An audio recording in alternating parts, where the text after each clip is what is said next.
5 क्रमिक संख्याओं का औसत n है, ठीक है। यदि अगली 2 संख्याओं को जोड़ दिया जाए तो 7 संख्याओं का औसत क्या होगा, ये पूछ लिया हमसे। देखो इसको अगर समझेंगे ना तो इसमें कुछ नहीं है। ये बोलता है कि 5 लगातार संख्याएं हैं और उनका औसत n है। मैं वो 5 शुरू की मान लेता हूँ, फर्स्ट 5 मान लिया मैंने उसको कि 1 2 3 4 और 5, ठीक है। औसत क्या होता है, जितनी संख्याएं हैं उनको जोड़ के उतने से ही क्या कर दो, डिवाइड कर दो, वो क्या है आपका औसत है। तो ये कितना हो गया इनका टोटल 15 और बटे में 5, तो एवरेज कितना आ गया 3, ठीक है। तो 5 संख्याओं का औसत n का मतलब कितना है 3 है, ठीक है। फिर वो बोलता है कि अगली 2 संख्याओं को और जोड़ दो। मुझे पता है कि अगली 2 संख्याएं, एक तो क्या होगी 6 और एक होगी कितनी 7। 15 तो पहले था टोटल, 15 और 6 21, 21 और 7 28, फिर 28 हो जाएगा, कितनी संख्याएं होगी अब 7 होगी, तब एवरेज कितना हो गया 4। तो 5 संख्याएं जो थी उनका तो एवरेज था 3 और 7 संख्याएं हैं उनका एवरेज है 4। इसका मतलब एवरेज में कितना बढ़ गया 1। तो एक औसत में 1 की क्या हो जाएगी, वृद्धि हो जाएगी, ठीक है। यही आपसे पूछ रखा है। समान रहेगा 2 बढ़ जाएगा, 1.4 बढ़ जाएगा और 1 बढ़ जाएगा, तो कितना बढ़ जाएगा 1 बढ़ेगा का 3 से कितना हो गया 4 हो गया। समझ में आया।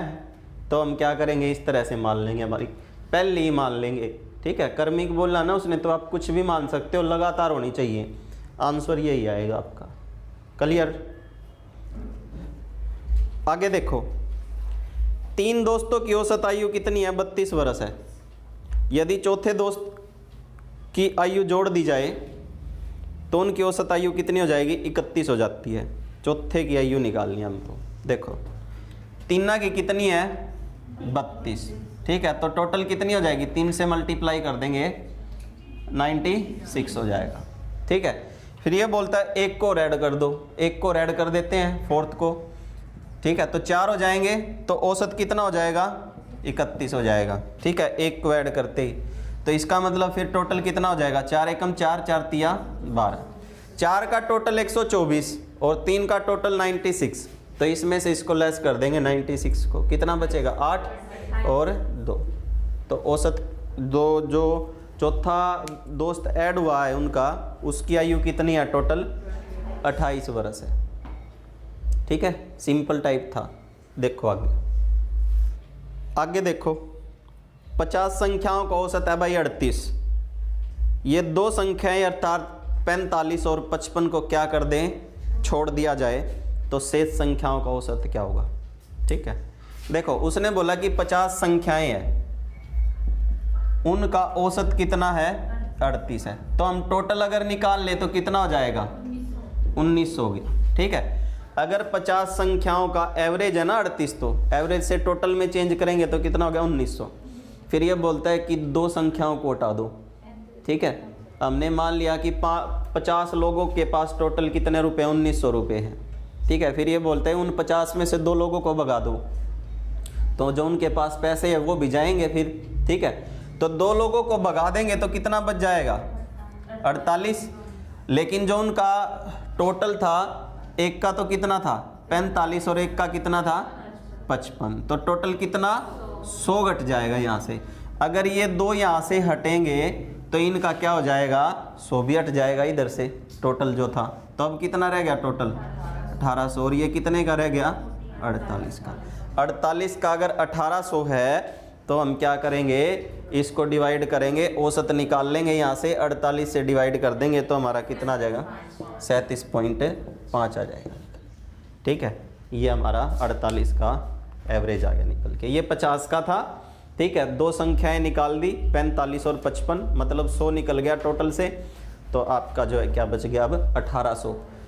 48 का बच गया तो 1 का कितना हो गया आपका 37.5, ठीक है। क्लियर। देखो अगला क्वेश्चन है, थोड़ा ब्लर है ये। एक कार 25 किलोमीटर प्रति घंटा की गति से 75 किलोमीटर की दूरी तय करती है। अपनी यात्रा के अगले 25 किलोमीटर को 5 किलोमीटर प्रति घंटा की गति से तय करती है और अपनी यात्रा के अंतिम 50 किलोमीटर को 25 किलोमीटर प्रति घंटा की रफ्तार से तय किया। कार की औसत गति बताओ। देखो हमको पता है चाल बराबर है दूरी बटे समय होता है। देखो पहले उसने क्या किया, 75 किलोमीटर को कवर किया, ठीक है, और चाल कितनी है 25 किलोमीटर प्रति घंटा। 1 घंटे में 25 जाती है तो 75 को जाने में कितने घंटे लगेंगे, 3 घंटे यहाँ पे लग गए। फिर वो बोलता है कि फिर वो गई 25 किलोमीटर, अगली 25 किलोमीटर को उसने 5 किलोमीटर प्रति घंटा की रफ्तार से तय किया। तो 5 की रफ्तार से तय करेंगे तो इसका मतलब 5 घंटे लगेंगे उसको, ठीक है। और फिर उसने तय किया अगले 50 को 25 किलोमीटर प्रति घंटा की रफ्तार से, तो इसका मतलब यहाँ पे उसको कितने घंटे लग गए, 2 घंटे लग गए, ठीक है। तो ये इनका आ गया समय। अब देखो उसने टोटल कितना तय कर दिया, 75 और 25 100 और 50 150 150 किलोमीटर तो उसने दूरी को तय कर दिया। और इसको तय करने में इसको कितने घंटे लग गए, 5 और 3 8, 8 और 2 10 घंटे लगे। तो इसका मतलब उसकी औसत चाल कितनी है, 15 किलोमीटर पर आवर। 150 किलोमीटर की दूरी को अगर 10 घंटे में तय करती है तो इसका मतलब उसकी औसत चाल कितनी होगी, 15 किलोमीटर प्रति घंटा होगी, ठीक है। समझ आया, क्लियर। एक क्रिकेट खिलाड़ी की 30 इनिंग का बैटिंग औसत है 40 रन। उसका अधिकतम स्कोर जो है न्यूनतम स्कोर में 100 रन का अंतर है भाई, या मतलब ये है कि अधिकतम स्कोर न्यूनतम स्कोर से 100 अधिक है। यदि उन 2 इनिंग को न शामिल किया जाए तो शेष जो 28 इनिंग्स है ना उनका औसत कितना है, 38 है। तो उस खिलाड़ी का न्यूनतम स्कोर क्या है। देखो हमको पता है कि 30 मैचों में उसने कितने औसत है, 40 रन है औसत। अगर 40 औसत हैं तो टोटल कितने हो जाएंगे, फिर 1200 हो गए, ठीक है। फिर भाई उसकी जो 2 इनिंग है ना उन दोनों के बीच में 100 रन का अंतर है। सबसे ज़्यादा रन और सबसे कम रन में कितने का डिफरेंस है, 100 का डिफरेंस है, ठीक है।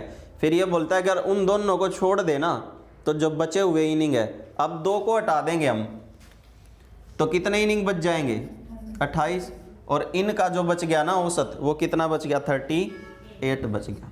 38 अगर औसत है तो टोटल से मल्टीप्लाई करेंगे तो कितना हो जाएगा इसका, 1064। कितना हो गया, 1064 हो गया। तो इसका मतलब जो निकाली गई संख्या है, जो निकाली गई उसकी इनिंग है वो आ जाएगी। इन 2 को हम ए और बी मान लेते हैं कि ये जो 2 इनिंग है ना ये कौन सी हैं, ए और बी है 2 इनिंग, ठीक है। तो 30 के टोटल से 28 का टोटल हटा दें तो कितना बच जाएगा, 136। मतलब ए और बी जो उच्चतम स्कोर है और जो निम्नतम स्कोर है वो कितना है, उन दोनों का योग 136 है। और उसने अंतर भी बताया हमको कि दोनों का अंतर जो है ना कितना है, 100 है। ए और बी का योग तो कितना 136 और अंतर कितना a माइनस बी कितना है 100।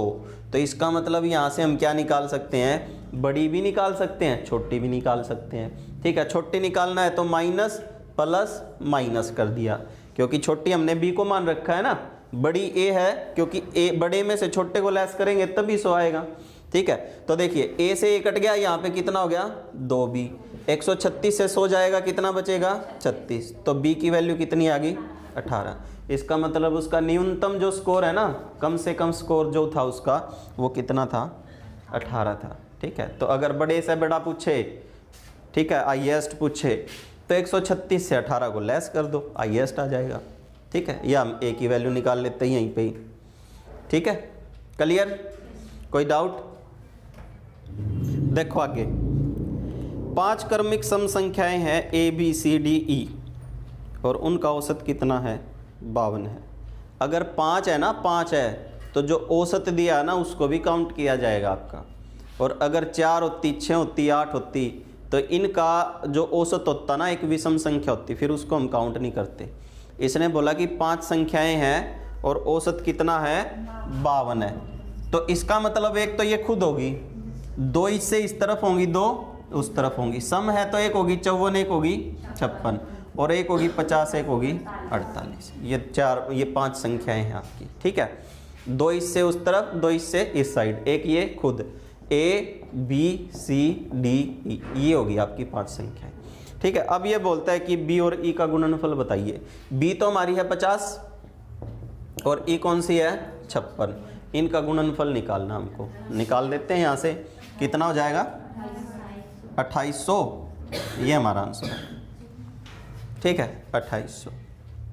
क्लियर। नोट्स में पहले दूसरे तीसरे क्वेश्चन थे ये सेम टाइप आपके, ठीक है।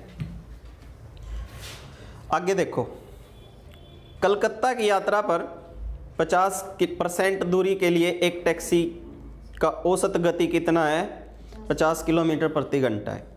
40% दूरी के लिए 40 किलोमीटर प्रति घंटा है और शेष दूरी के लिए 20 किलोमीटर प्रति घंटा है। पूरी यात्रा में औसत गति किलोमीटर प्रति घंटा निकालनी है, क्या होगी। देखो परसेंटेज में बात आई ना, किसी भी चीज़ को हम क्या मानते हैं टोटल 100। हम ये मान लेते हैं कि टोटल 100 किलोमीटर दूरी है, ठीक है। अब 100 का 50% कितना हो गया 50, ठीक है। तो 50 किलोमीटर की दूरी उसने कितने गति से 50 किलोमीटर प्रति घंटा की गति से तय की। तो यहाँ से समय कितना आ गया 1 घंटा। फिर बोलता है कि जो बची हुई है उस मतलब जो टोटल थी उसी का 40%। अब 100 का 40% 40 ही होगा, तो अगली 40 किलोमीटर की दूरी उसने 40 किलोमीटर प्रति घंटा की रफ्तार से तय की। तो इसका मतलब यहाँ से भी कितने घंटे लग गए 1 घंटा। और शेष दूरी, अब देखो 50 किलोमीटर 100 में से और 40 किलोमीटर ये तो कवर कर दिया। टोटल कितना हो गया 90 हो गया ना, तो बच गया कितना 10 किलोमीटर। अब इस 10 किलोमीटर को वो क्या करता है 20 किलोमीटर प्रति घंटा की रफ्तार से तय करता है। तो इसका मतलब यहाँ से कितने घंटे लगेंगे, आधा घंटा यहाँ से लग जाएगा, ठीक है। तो टोटल उसने 50, 40, 90 और 10 100 किलोमीटर की दूरी को कितने घंटे में तय कर दिया 1, 2 और 2.5 घंटे में तय कर दिया, ठीक है। 2.5 घंटे में तय कर दिया। तो यहाँ से हम इसका जो है औसत चाल निकाल लेते हैं। 2.5 घंटे में अगर 100 किलोमीटर कवर करता है तो 1 घंटे में कितना करेगा 25 चौका 100, तो उसकी 40 किलोमीटर प्रति घंटा क्या आ जाएगी औसत चाल आ जाएगी निकल के, औसत गति, ठीक है। समझ में आया। देखो आगे, एक वर्कशॉप में सभी श्रमिकों का औसत वेतन कितना है 8000 है। 7 तकनीशियन हैं और उनका औसत वेतन कितना 12000 है। और जो शेष हैं बाकी बच गए उनका कितना 6000 है। तो वर्कशॉप में श्रमिकों की कुल संख्या कितनी है। देखो एक बार तो दिए तकनीशियन, ठीक है, टेक्नीशियन दे दिए और फिर क्या दे दिए शेष कर्मचारी, ठीक है। अब जो टेक्नीशियन है ना उनकी संख्या भी दे दी हमको कि जो टेक्नीशियन है वो टोटल कितने आपके 7 है, संख्या में 7 है। और उनको कितना वेतन मिलता है औसत 12000 रुपये मिलता है, ठीक है। और जो शेष बच गए कर्मचारी उनको कितना मिलता है 6000 रुपये मिलता है। लेकिन जब सभी की बात आती है ना पूरे कंपनी के सभी कर्मचारियों की, तो उनको कितना वेतन मिलेगा 8000। तो जो मेन यूनिट है उसको कहाँ पे रख लेंगे बीच में रख लेंगे, ठीक है। एक तरफ तो किसका टेक्नीशियन का, एक तरफ शेष कर्मचारियों का और बीच में दोनों का, ठीक है। तो यहाँ से हम एक एलिगेशन तैयार करते हैं। एलिगेशन में क्या होता है बड़े में से छोटा लेस होता है। इधर से घट के इधर आएगा इसका रेशो होगा और इधर से घट के इधर जाएगा इसका रेशो होगा। तो 8000 से 6000 गया, कितना बच गया 2000 और 12000 से 8000 गया 4000। तो एक रेशो कितना हो गया 1:2, ठीक है। मतलब कंपनी में अगर x कर्मचारी टेक्नीशियन है तो शेष कर्मचारी कितने हैं 2x है, ठीक है। अब देखो यहाँ से उसने हमको टोटल पूछ लिया ना, कुल कर्मचारी पूछा है ना। तो देखो कुल कर्मचारी मेरे पास कितने हैं यहाँ पे 3x है टोटल, x तो टेक्नीशियन, बाकी कितने बचे 2x, तो टोटल कितने हो गए 3x। अब देखो उसने हमको ये बताया कि जो टेक्नीशियन है ना तकनीकी कर्मचारी है उनकी संख्या कितनी है 7 है। देखो रेशो में हमारे पास कितनी है उनकी संख्या x है और टोटल में कितनी है 7 है। तो ये भी टेक्नीशियन ये भी टेक्नीशियन दोनों को इक्वल रखेंगे तो x का मान कितना आ गया 7 आ गया। ठीक है, x की वैल्यू 7 है, टोटल कर्मचारी कितने हैं 3x है, तो x की वैल्यू 7 है तो 3x की वैल्यू कितनी हो जाएगी 21। तो कंपनी में जो है कुल कर्मचारियों की संख्या कितनी होगी आपकी 21 होगी। ठीक है, नोट्स में पिछले 3-4 क्वेश्चन सेम टाइप थे आपके, बिल्कुल थे ना, एक लास्ट का क्वेश्चन बिल्कुल सेम टाइप था। ठीक है, अगर आपने अच्छे से रिवीजन कर रखा है ना उनका, तो आपके लिए ये बिल्कुल ईजी थे क्वेश्चन। क्लियर, चले आगे। 5 संख्याओं का औसत कितना है 281 है भाई। 5 संख्याओं का अगर औसत निकालें तो कितना हो जाएगा 281। तो अगर टोटल निकालें तो कितना हो जाएगा 1405। ठीक है, ये हमारा टोटल आ गया निकल के। फिर ये बोलता है इन 5 में से है ना 2 संख्याएं कैसे हैं, औसत 280 है। अगर 2 का औसत 280 है तो टोटल कितना होगा फिर 560। ठीक है, फिर बोलता है अगली जो 2 हैं उनका औसत कितना है 178.5 है। तो फिर यहाँ से टोटल कितना आएगा 357, ये हो गया 357। ठीक है, 5 में से 2 का तो 560 और अगले 2 का कितना 357। ठीक है, टोटल 5 लोगों को जो है 1405 रुपये देने हैं, उनमें से जो है 2 लोगों को 560 रुपये देने हैं और अगले 2 लोगों को 357 रुपये देने हैं, ऐसे भी समझ सकते हो। तो इन टोटल 4 लोगों को कितने रुपए देने पड़ेंगे हमको 7, 1 और 917 रुपये देने पड़ेंगे, 917। ठीक है, कितने 917 रुपये देने पड़ेंगे, कितने में से 1405 में से। तो अगर इनको 1405 में से 917 रुपये दे दें तो फिर जो बचा हुआ आदमी है उसकी वैल्यू रह जाएगी, जो बची हुई संख्या है। ठीक है, कितनी रह जाएगी 488। तो बची हुई संख्या कितनी आपकी 488 है। ठीक है, कैलकुलेटिव है थोड़ा सा लेकिन ईजी है, निकाल सकते हो आप। क्लियर, समझ में आया। देखो आगे, यदि 39, 48, 51, 63, 75, 83 x और 69 का औसत दे दिया आपको 60, तो x का मान निकालना हमको। देखिए, अगर 39, 48, 51, 63, 75 प्लस 83 प्लस x प्लस 69 इन सभी को जोड़ दिया जाए तो इनका औसत कितना आता है 60 आता है। ठीक है, 60 आएगा, औसत है ना 60, तो 8 संख्याएं हैं तो टोटल कितना हो जाएगा, 8 से मल्टीप्लाई कर देंगे कितना हो जाएगा 480। 8 संख्याओं का टोटल कितना हो गया 480। ठीक है, x की वैल्यू निकालनी है। ठीक, तो हम इन सभी को जोड़ देते हैं, जो आएगा उसको 480 से लेस कर देंगे, x बच जाएगा। ठीक है, तो इन सभी का जोड़ कितना हो गया 428 प्लस x बराबर है 480 के। ठीक है, तो 428 इधर आएगा, लेस हो जाएगा, तो 2 और 5, तो x का मान कितना आ गया 52। 8 में से अगर 7 के टोटल को हटा दे तो 8वां टोटल अपने आप ही बच जाएगा आपका। ठीक है, तो हमने इन 7 को जोड़ के 8 के टोटल से लेस कर दिया, तो ये आ गया आपका निकल के। क्लियर, कोई डाउट। आगे देखो, एक परिवार में पिता और माता की औसत आयु है 35 वर्ष और उनके इकलौते बेटों को भी शामिल कर देना तो कितनी हो जाएगी 27 वर्ष। बेटे की उम्र क्या है ये निकालनी है हमको, पता है। देखो, 2 माता और पिता 2 आदमी है ना, 2 का कितना है 35, तो टोटल कितना हो जाएगा 70। फिर एक उसका लड़का और शामिल हो गया। ठीक है, तो टोटल कितने हो गए 3। ठीक है, और उनका कितना हो गया 27। 27 औसत है तो टोटल कितना हो गया 81।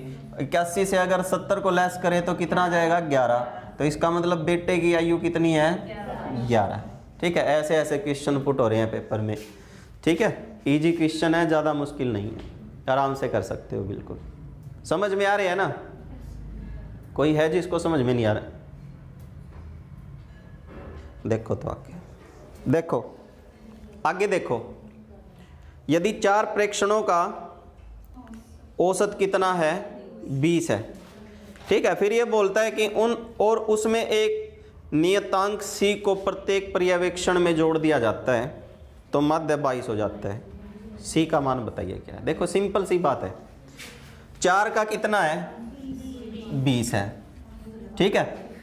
फिर ये बोलता है कि एक संख्या जोड़ी है सभी में, ठीक है, इसमें नई संख्या नहीं जुड़ी है, एक ऐसा आंकड़ा जोड़ा है कि जो सभी में जोड़ा है, और फिर वो जुड़ते ही चारों का जो औसत है ना वो कितना हो जाता है 22 हो जाता है, ठीक है। अगर 4 का औसत कितना है 20 है तो टोटल कितना होगा 80, और 4 का औसत अगर कितना है 22 है तो टोटल कितना होगा 88।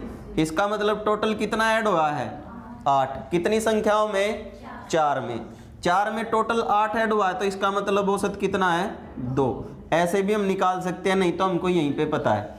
अगर औसत में 2 बढ़ गया ना तो सभी में 2 जोड़ा होगा तभी 2 बढ़ेगा, ठीक है।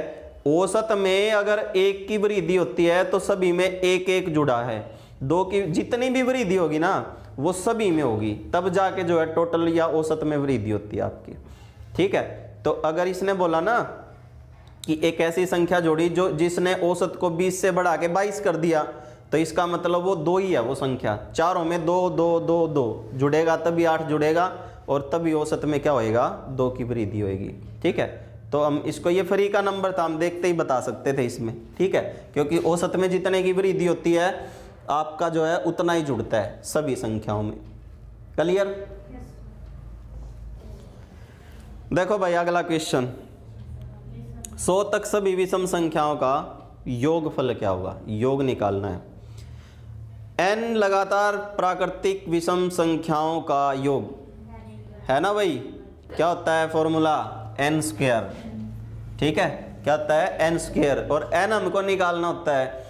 उसने बोला 100 तक विषम, मुझे पता है कि जहाँ तक भी हम काउंटिंग करते हैं ना आधी सम होती है आधी विषम होती है ना। हम क्या करते हैं, या तो मैंने आपको वो बताया था ना, ये कैसे है, ऐसे है, ये 1 3 5 प्लस 99 ऐसे है। अब 100 तक तो एक, इसका मतलब एक सम एक विषम एक सम एक विषम ऐसे ही होगी, या तो हम ऐसे ही अंदाजा लगा सकते हैं कि 100 है तो भाई 50 सम होगी 50 विषम होगी, n हमको मिल गया। नहीं तो मैंने n निकालने का फॉर्मूला बताया था, अगर विषम संख्याएं हैं तो n कैसे निकलता है, अंतिम संख्या प्लस 1 और बटे में 2, ठीक है। तो कितना 100 बटे में 2 कितना हो जाएगा 50, ठीक है। नहीं तो हमको पता भी है भाई 100 तक, अगर मैं बोल दूं 100 तक बताओ भाई कितनी सम है कितनी विषम है, तो आपको पता है कि 50 तो सम होंगी 50 विषम होंगी। 20 तक पूछ लो 10 सम है 10 विषम है। 200 तक पूछ लो 100 सम है 100 विषम है, मतलब आधी सम होंगी आधी क्या होंगी विषम होंगी। n मिल गया, अब क्या करना है फॉर्मूले पे पुट करना है, n स्क्वायर, 50 का स्क्वायर कितना होता है 2500, यही हमारी संख्या है, ठीक है। क्लियर? अगला क्वेश्चन देखो भाई, प्यारा सा क्वेश्चन है। एक परिवार में 8 वयस्क और कुछ अवयस्क सदस्य हैं भाई। प्रतिमाह प्रति व्यक्ति चावल की खपत का औसत कितना है 10.8 है, सभी का है भाई ये प्रति व्यक्ति, इसमें वयस्क और अवयस्क दोनों को मिला के बोला उसने। फिर बोलता है जबकि वयस्कों की औसत खपत कितनी है 15 है किलोग्राम, और अवयस्कों की है कितनी 6 किलोग्राम। उस परिवार में अवयस्कों की संख्या निकालनी, क्योंकि वयस्कों की तो हमको पता है, अवयस्कों की हमको निकालनी है। तो देखो एलिगेशन से करेंगे इसको भी, वयस्क और अवयस्क। उसने बोला कि वयस्क कितने हमारे 8 हैं, इसकी संख्या मुझे दे दी कि ये कितने 8 है, और ये प्रति जो है इनका कितना है औसत खपत 15 किलोग्राम है, और अवयस्कों का कितना है 6 किलोग्राम है। वयस्कों का 15, अवयस्कों का 6, और दोनों का मिला के कितना है 10.8 किलोग्राम है। तो जो मेन यूनिट है उसको कहाँ पे रख लिया, बीच में रख लिया। बस इसको जो है हमको करना है, इसको देखिए ये कितना हो जाएगा। अगर आप पॉइंट को सोल्व करने में प्रॉब्लम हो रही है तो इसको यहाँ से पॉइंट हटा के इधर 2 0 1 0 इधर लगा दो, 1 0 इधर लगा लो, ठीक है। पॉइंट के बाद जितने डिजिट है ना पॉइंट को हटाओ उतनी ऊपर 0 चढ़ा दो, ये इजी करने के लिए कैलकुलेशन। 108 से 60 गया कितना बच गया 48, और 150 से 108 गया कितना बच गया 42। 6 8 48 और 6 7 42। वयस्कों की संख्या है 8x और इनकी संख्या कितनी है 7x है अवयस्कों की। लेकिन एक संख्या आपको वयस्कों की दे भी रखी है कितनी 8। ये भी वयस्कों की संख्या और ये भी वयस्कों की संख्या, दोनों क्या हो जाएंगी इक्वल। दोनों को इक्वल पुट करेंगे तो एक यूनिट कितने की आ गई 1 की आ गई। तो इसका मतलब अवयस्क कितने हैं 7 गुणा में 1 7 ही हैं आपके। ठीक है, ये हमको निकालना है। समझ आया कैसे किया? एलिगेशन से बिठा दो कार्रवाई। ठीक है, बहुत सारे क्वेश्चन हैं जो एलिगेशन से हो जाते हैं, बस आपको कॉन्सेप्ट क्लियर होना चाहिए। चले आगे, देखो नेक्स्ट क्वेश्चन। 14 विद्यार्थियों की औसत आयु 14 है। देखो भाई 14 विद्यार्थियों की औसत आयु कितनी है 14। फिर ये बोलता है कि अध्यापक को और शामिल कर दो, तो कितने बंदे हो गए 15। तो औसत एक बढ़ जाता है तो कितनी हो जाएगी 15। ठीक है, 14 की 14 है तो इसका मतलब टोटल कितना हो गया 196 और 15 की 15 है तो टोटल कितना हो गया 225। तो इसका मतलब जो अध्यापक आया वो कितने साल का है 29 साल का। या तो ऐसे कर सकते हैं हम इसको हम सीधा भी कर सकते हैं। मुझे पता है कि 14 की कितनी है 14 है, फिर एक आते ही है ना औसत में एक बढ़ गया। ठीक है, और औसत में जितना बढ़ता है ना वो सभी में ही बढ़ता है, उतना बढ़ गया तो इसका मतलब टीचर क्या करके आया वृद्धि लेके आया है। ठीक है, और कम होता तो क्या हो जाता कमी लेके आता। ठीक है, तो अगर एक बढ़ा ना टीचर के आने से पहले 14 थे, अब कितने हो गए 15, तो 15 ही बढ़ गए ना टोटल। औसत पहले कितना था 14, अब 15 बढ़ गया तो टोटल कितना का आया, इसका मतलब वो 29 साल का आया।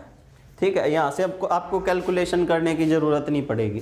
ठीक है, बस आपको क्या देखना है, पहले औसत कितना था 14।